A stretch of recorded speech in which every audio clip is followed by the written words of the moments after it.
नहीं, ऐसा नहीं है। मैं भी अपनी जिम्मेदारी समझता हूँ। मैं ऐसा मैसेज क्यों दूंगा? फिल्म का मैसेज ये था कि मैरी द राइट पर्सन, सही इंसान से शादी करो सोच समझ कर। और अगर आपकी शादी या कोई भी रिश्ता पूरी तरह खराब हो चुका है तो ये समझ लीजिए कि आप उसमें बने रहकर दो जिंदगियां खराब कर रहे हैं। 2006 में करण जौहर की फिल्म आई थी कभी अलविदा ना कहना। फिल्म के बाद एक इवेंट में करण से यह सवाल हुआ कि इस फिल्म के जरिए क्या वो व्यभिचार यानी एडल्ट्री को बढ़ावा नहीं दे रहे। इसी के जवाब में करण ने यह बात कही थी।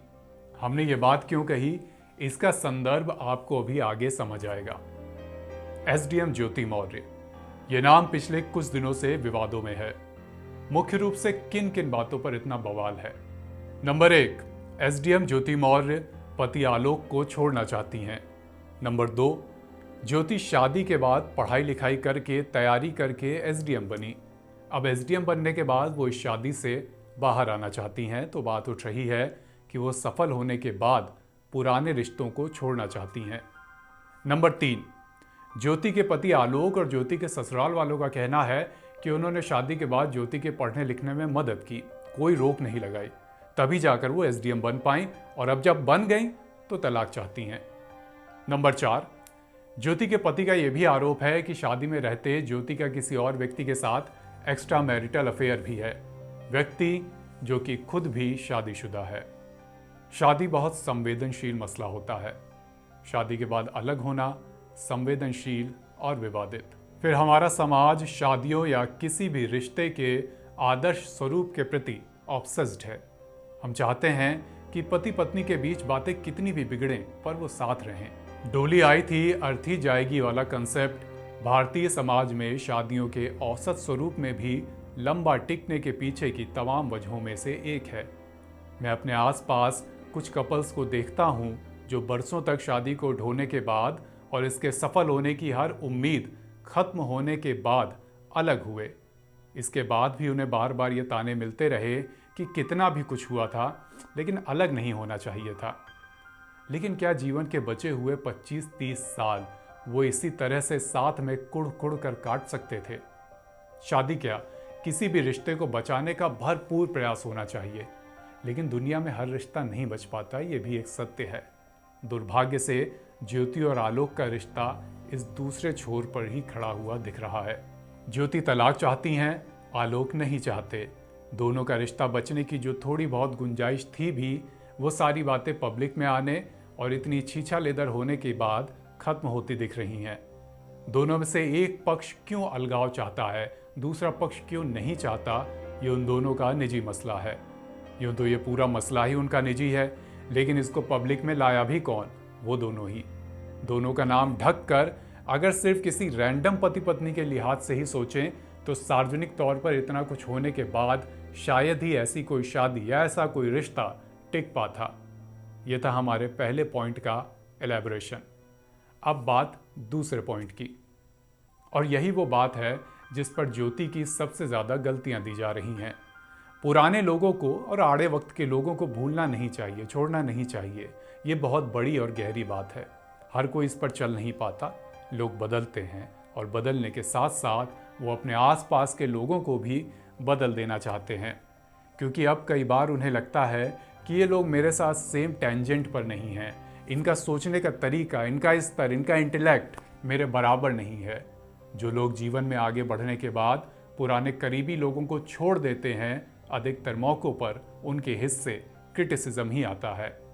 ज्योति अगर आगे चलकर आलोक से अलग होती हैं तो मुमकिन है कि ये तोहमत उनके साथ हमेशा जुड़ी रहेगी कि शादी तो कर ली, लेकिन जब एसडीएम बन गई तो अपने पति को छोड़ दिया, किसी समकक्ष किसी और के साथ हो ली।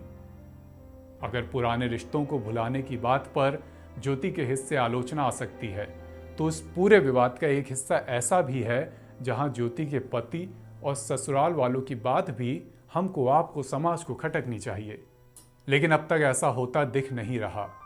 दरअसल ज्योति के पति और ससुराल वाले लगातार हर मौके पर यह कहते नजर आ रहे हैं कि ज्योति को तलाक नहीं लेना चाहिए क्योंकि उन्होंने शादी के बाद ज्योति को पढ़ाया लिखाया, कभी कोई रोक नहीं लगाई और तभी जाकर वो एसडीएम बन पाई। बिल्कुल ठीक बात है, कि शादी को बचाने का पूरा प्रयास होना चाहिए, लेकिन इस बिनाह पर नहीं कि हमने बहू के पढ़ने लिखने पर रोक नहीं लगाई तो इसलिए अब वो शादी निभाए। शादी बचाने का प्रयास होना चाहिए क्योंकि ये एक रिश्ता है और हर रिश्ते को बचाए रखने की जिम्मेदारी दोनों पक्षों की होती है। शादी बचाने का प्रयास इसलिए नहीं होना चाहिए कि हमने शादी के बाद भी तुम्हारी पढ़ाई जारी रखवाई, अब तुम पर हमारा एहसान है। रही बात बहू को पढ़ाने लिखाने की, तो शादी के बाद भी पढ़ाई जारी रखना हर महिला का अधिकार होता है और इसमें सहयोग करना उसके ससुराल वालों का कर्तव्य। इतनी सी बात लोगों को ठीक ठीक समझ आ जाए, इसके लिए सैकड़ों वर्षों से महिलाओं की लंबी लड़ाइयां चल रही हैं। किसी ज्योति की पढ़ाई जारी रखवा कर कोई ससुराल वाला उस पर एहसान नहीं करता। ये लड़की का फंडामेंटल राइट है और ससुराल वालों की मॉरल ड्यूटी। अब बात ज्योति के कथित एक्स्ट्रा मैरिटल अफेयर की। आलोक ने आरोप लगाया है कि यूपी के ही एक होमगार्ड कमांडेंट मनीष दुबे के साथ ज्योति का एक्स्ट्रा मैरिटल अफेयर चल रहा है, जबकि मनीष खुद भी शादीशुदा हैं और पत्नी से तलाक लेना चाह रहे हैं। ये बात सामने आने के बाद विभागीय जांच भी बैठ गई है। अव्वल तो ये कि ये सारी बातें पब्लिक में और मीडिया के सामने करके आलोक को कुछ हासिल होने की उम्मीद कम ही है। बेहतर होता कि वो इस तरह अपनी और सबकी इज्जत ना उछालकर बातें सुलझाने पर या लीगली इस मुद्दे को डील करने पर जोर देते, मगर यह हो ना सका।